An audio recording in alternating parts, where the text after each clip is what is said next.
Hello and welcome back to Botcher's Battles. I don't know why I started like that, but anyway. I'm here today with a Gen 1 OU battle on Pokemon Showdown. Yeah, because everyone plays that. Yeah, I played it yesterday for a joke with my good friend Muddy Test Swampert. And yeah, we had a good match there, but I also got this match today, so I decided to play around with it a bit more. So that match will be uploaded, but this is this match, so let's get on to the match. I'm on the other side of the field, by the way. So anyway, my opponent leads off with the Snorlax, as I lead off with my Lapras, knowing it's the best offensive and defensive check to most of the OU threats in Gen 1. Going straight for the Confuse Ray because I know I'll probably outspeed and get it to hit itself in confusion while it decides to go for the Body Slam or Mega Kick. In this case, it reveals it has the Mega Kick, which actually 3-hit KOs or 2-hit KOs with a crit, which happens all the time on Showdown for whatever reason. So obviously I'm not going to stay in here, I'm going to switch into my physically defensive wall in Rhydon, which resists it due to its rock typing, and decides to set up the sub on the potential switch into their physical wall to scout what their physical wall is and what it can go for. And they reveal that their physical wall is most likely a Blastoise, who then decides to go for the Hydro Pump and misses. But as they say, if you don't want to miss, you go for the Water Gun. And I go for the Body Slam. It barely does anything and doesn't get the power, so that hacks really don't matter. But anyway, the Hydro Pump's obviously going to break the sub when it hits, which it does this turn, as I decide to go for another Body Slam, and guess what? I don't get paralysis there. Now at this point, since I don't want to die to a 4-time super effective hit, I'm going to switch into my Chansey, the annoying pink blob that's known very well for taking the special hits from his team, in this case the Hydro Pump, forcing him to switch out and switch into his physical wall, which in this case is Onix with its sky-high defense stat. Pretty big threat in Gen 1. But I'm going to go straight for the Thunder Wave, forgetting to think about potential ground types on this team, which is a bit stupid on my part. So here goes the Earthquake, which is just like nothing to me anyway. And I'll return it with a crit Ice Beam. The crit didn't matter here due to the fact it was super effective, coming off of, or I presume it's max stats in Gen 1, and Onix has like no special defense, so you can calculate if you want, but I don't think that matters.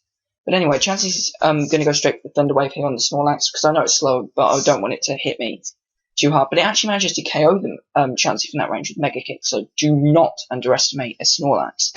So anyway, in comes the Rhydon here, like before, try and scare him out, and I actually get a crit with the Earthquake here, doing 75%. Now without the crit, it would have only done 30-something%, which could have come into play, but I don't really know in the long run, because you'll see as it plays out later in the match. So they're I'm going to go straight for the Mega Kick, which I resist. And I'm just going to go play it safe, go straight for the Earthquake, get that Slowbro down to its 69%. And at this point I'm going to have to do pretty much the same as I did before, yet switch into my Lapras to take the water hit from the Slowbro, in this case the Surf, which I 4 times resist, if I got that right. And I can then retaliate with the Thunderbolt, which hits it on the special side, which is its weaker defense. So they're going to go straight for the Thunder Wave here, which is kind of bad.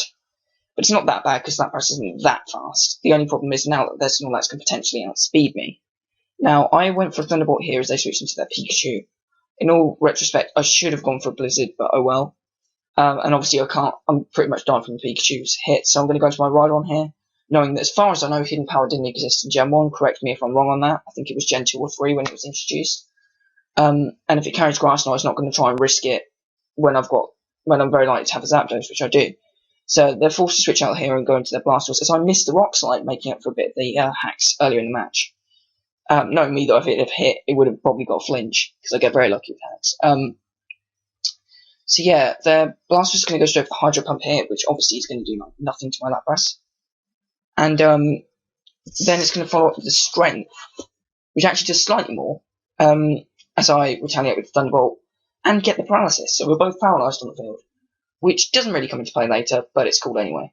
And they're actually going to use the Gen 1 Hyper Beam mechanics to their favour here, KOing me with the Hyper Beam without a recharge turn, because the way that Hyper Beam works in Gen 1 is, if you make the opponent's Pokemon faint when using Hyper Beam, you don't have to have a recharge turn. Then I take advantage of their power there, which wouldn't have mattered anyway because I outspeed, and use my Zapdos's Mimic to learn their Hyper Beam. So actually I'm going to KO the Blastoise with the Thunderbolt here, as you can see. I'm going to go down.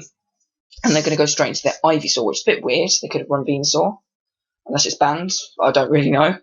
And I go straight for the Drill Peck here, which is Stab, and as far as I know is special in this gen. And considering there's no Violate, and it doesn't have that great special defense, I don't think that crit mattered either. It might have done though. But either way, it wouldn't have been able to KO me. But then I underestimate the Pikachu here and go straight for the Hyper Beam. Which actually manages to survive, but hits back with very feeble Thunderbolts. It doesn't really matter.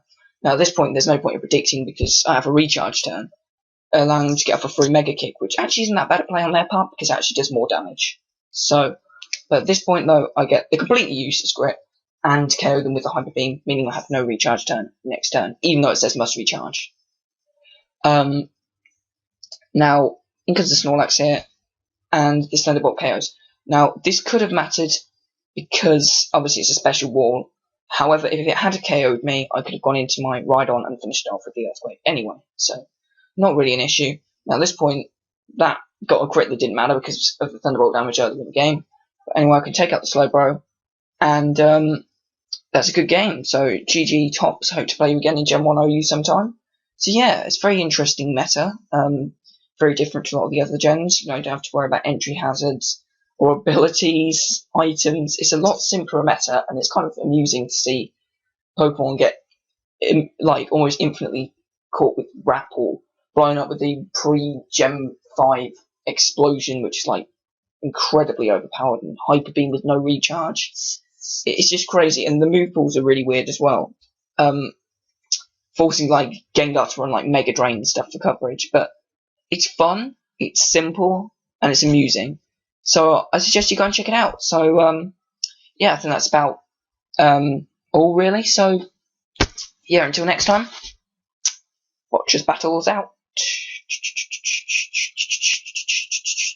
Gen 1.